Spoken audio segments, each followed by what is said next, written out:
Fulfillment comes from actually just letting everything be as it is. And there's nothing needed. There's no grasping for something else. There's no pushing away what's here. Just presence. So I caught myself doing something the other day that I wonder if anyone who listens here can relate to, where I woke up in the morning having slept poorly and in a really bad mood. And I spent the whole day trying to improve my mood, trying to feel better, and it wasn't working. It didn't work. And I felt really bad about that and got more down on myself and frustrated trying to fix my mood and feel better. And that itself also felt very unpleasant. And at the end of the day, when I had time to sit quietly and reflect, at first I was reflecting on, like, okay, well, what can I do next time when I'm feeling in a bad mood? And how am I going to manage this? And okay, here are the things I can do, and I can make myself blah, blah, blah. I just caught myself in this struggle of trying to change myself. It stopped me in my tracks because it gets masked as, well, I want to feel good. And I do want to feel good. But the way it was showing up was uh, self-judgment and trying to push against how I was feeling and a feeling that was not within my control. And when I caught myself, there was an immediate interruption of that pattern. I realized that what I want deeper than feeling good is peace. What I want more than a joyful, easy mood is to feel completely peacefully in the flow with what is arising and presenting on any given day. It feels good even just to say that. And today, my mood is very bright and clearer. But it's still true today. If I had to choose between feeling joyful every moment of every day and feeling at peace with what's arising, I would rather have peace, actually. And I would rather be curious about, could I find joy even when I wake up in a pit of despair for no reason? Yeah, so to give some larger context, my moods are fluctuating involuntarily. I'm finding that I'm having moments of really intense and dramatic hormonal change, which I'm sure some of our listeners can relate to, where I just wake up in the morning without access to the same range of emotions that I usually have access to. What I notice is that I identify as someone who has access to all the emotional range. I have an identity. Like Maeve is someone who's cheerful, joyful, at ease.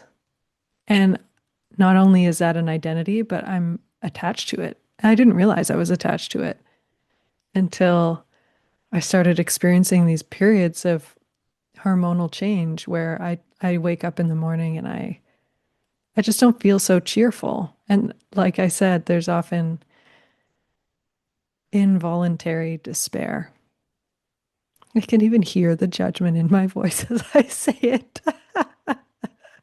Ew, involuntary despair.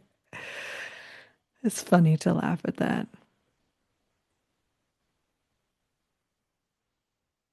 but it doesn't feel funny in the moment. It feels really low. So this isn't just about disliking your mood, but actually you're saying your entire identity was coming into a question. Oh, yeah. Don't we all identify with having a particular presentation of our mood in the world? You know, when someone asks you, how are you doing today? There's a canned answer that we all give. I shouldn't speak for anyone else, but yes, I am identified and attached to having a certain level of brightness. And that brightness is mood, it's emotion, it's energy. It's made up, actually, now that I'm talking about it. It's not real. Well, yeah, it's a setup for failure because moods are going to change. We're not always going to be up and happy and joyful and cheerful. When you say it that way, it's like, obviously.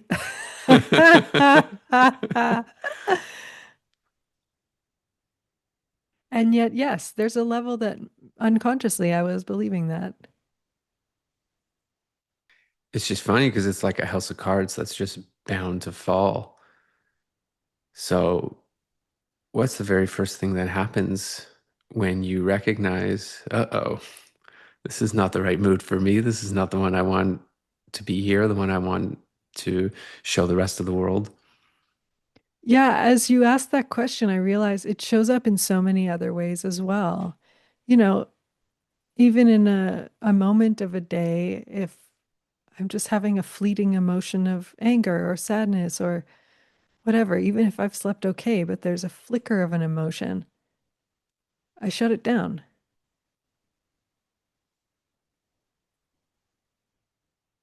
And there's a self rejection, which is part of the identity. The identity is held up by rejecting certain emotions. No, not that one. Not this. No way. Get out of here.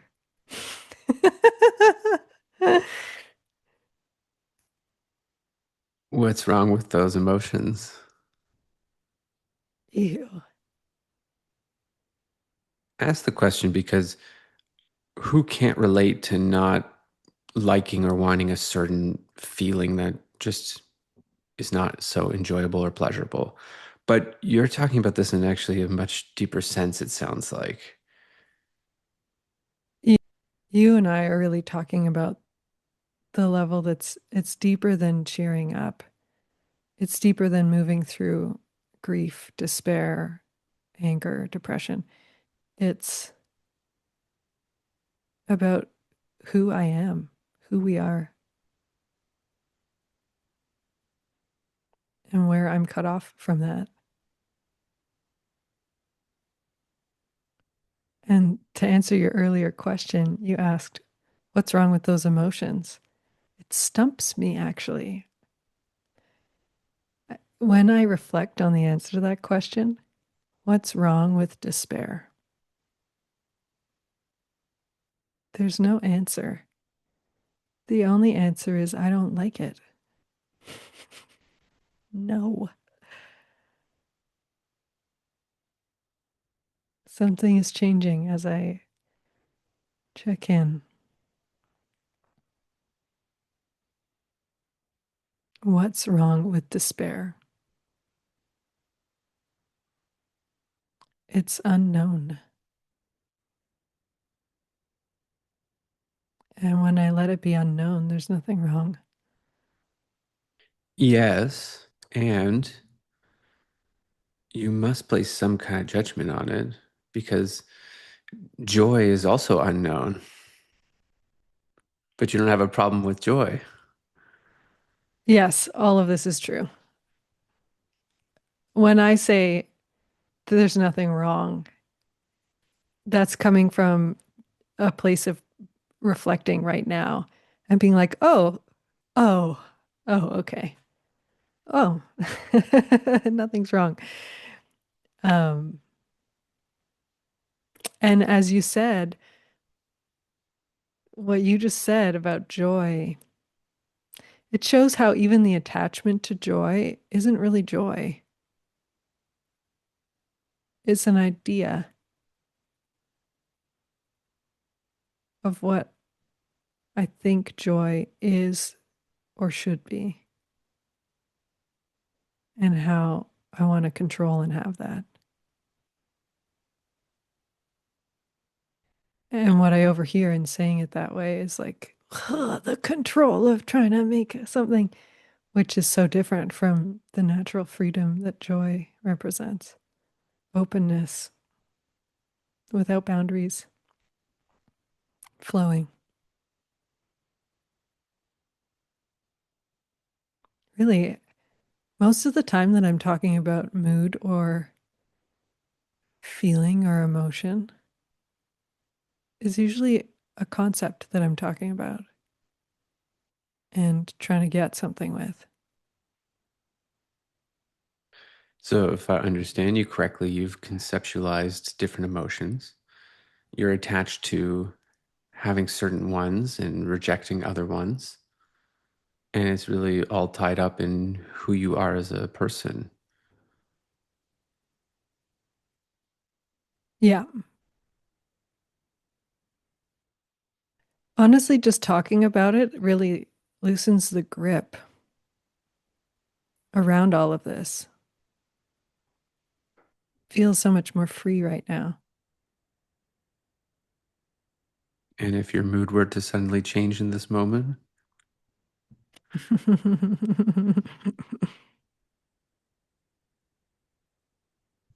It's a signal that I'm attached to something. It's a signal that I've said no to something that's happening. I'm noticing something about, we've been talking about attachment to a mood, and there's an attachment to me, like a me, a concept of me that has a mood or a feeling or doesn't. That maybe is filled up with only one mood when I want more than one. It's all an idea of being someone solid, defined, with a clear form that has boundaries that can be crossed by moods in or out. It's an attachment to the body, being me. I don't know if this is too esoteric, but what I'm noticing is that this attachment to, oh no, I feel despair, it's something is wrong. It's a signal that I've held on to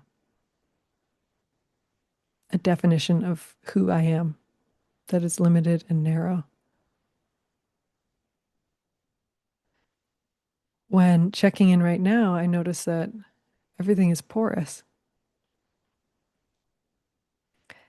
For example, right now, when I check in with joy, it doesn't live inside my body, it doesn't live outside my body. There's no clear in or out or in between or partly in or partly out. And the same with, if anger were to arise or despair were to arise. It's not like my body is a container for those things and it gets trapped. It's like the body is sensing and aware of these flavors of energy, and they come and go. Sometimes they stay longer, sometimes they don't. But the awareness of porousness in the body without rigid me. It's very free.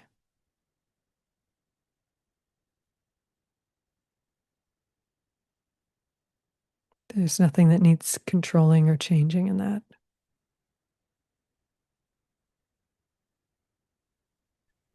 It's freeing to recognize that the emotions or mood changes or hormonal changes, all of these things which are natural, aren't the issue. It's just you. Because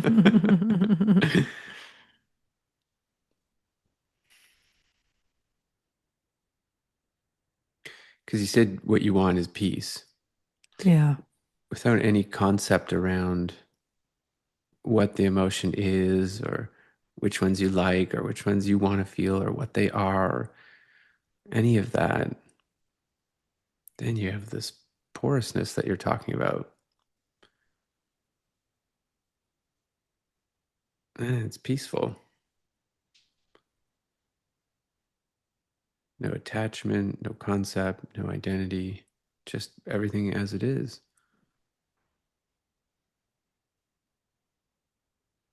And the freedom of that is very joyful, but not like a haha, I'm smiling all the time, joyful. It's different, deeper, richer.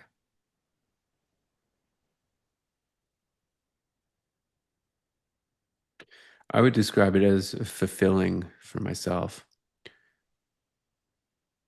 Because, I can have these certain ideas as well of how I want to be or how I want to feel and which emotions I like. And the truth is, that's not what actually gives me fulfillment. Fulfillment comes from actually just letting everything be as it is. And there's nothing needed. There's no grasping for something else. There's no pushing away what's here. Just presence.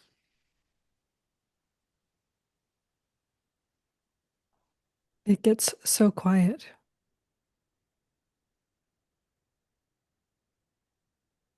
I do relate to what you're saying in my own way. That if a certain feeling shows up or if I get reactive, it means something about me. I don't like it. It's like creating a problem where really there isn't actually a problem. Where is the choice for you? Part of the pattern is that in that moment, I don't feel like there is a choice, but that's not true. The choice is in moving into some thought about my reaction or how I feel or the situation or what someone else is doing. Some sense that it should be different. Like I was saying, creating a problem where there's not necessarily a problem. Okay, so an emotion showed up, or so I reacted. Why create a further reaction out of that? That's not going to help anything. That's not going to bring me to peace. Yeah, what I hear from you is this recognition of how you're describing how there can be a reaction and then this extra step of not liking the reaction. And that's where there might be a choice. Yep. So it is judging it in some way to be negative or bad rather than just letting it be as it is. Judging yourself. Of course. Judging everything. The medicine, so to speak, is really about just being honest, because that stops the fight. If I just take a second, it's like, okay, well, wait a second. There's a reaction here and I don't like it. I'm fighting against it. I'm trying to make it go away. I'm trying to make it different, trying to find the solution. Because that sort of self reflection stops everything. Now there's no more reactivity on reactivity or judgment on top of reactivity. It's just, whoa, I see what I'm doing here. When you describe it this way, it seems like self reflection, self exposure is really so different from judgment. Yeah, because it can sound the same, but it is very different. Being honest with myself about what's happening is different than judging it or trying to make it go away. It softens everything in my experience. And then, like you said, there's a recognition of how quiet it is. It's not like a strategy to calm down the emotional state, but naturally, that is a part of it. There's a lot of love in honesty, pure honesty, with no judgment attached to it. This kind of self honesty that you're talking about, it's already surrendered. It's coming from a full yes to what is here. Whereas judgment has a kind of a no or a running away from mental activity. That's right. As I hear you say that, I'm reflecting on the difference. So, no, because we often talk about saying yes and saying no. No is noisy. There's some sense of movement or force that goes along with it. It's hardened and narrow. And yes is quiet, soft, open, unattached. I would add disarmed, undefended.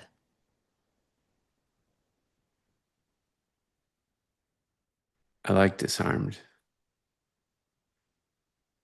Adds a lot of color to it. It's like, put the gun down for a second here.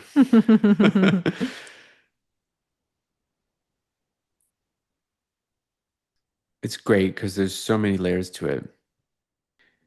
Because it can be judgment on top of judgment. I don't like that I reacted. I don't like now that I'm reacting to the reaction. And then it could be this whole being a victim and despair. And it really can be an endless loop.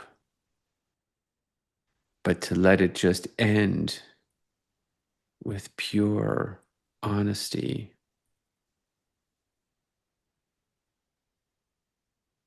To end before the ideal ending shows up.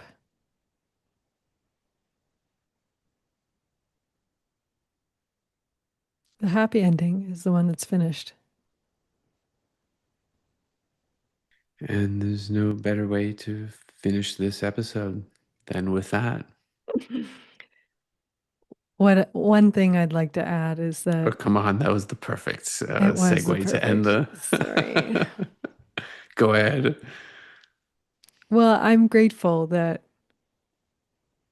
somehow we've arrived in this conversation and our listeners have arrived here with us, where we moved past cheering ourselves up.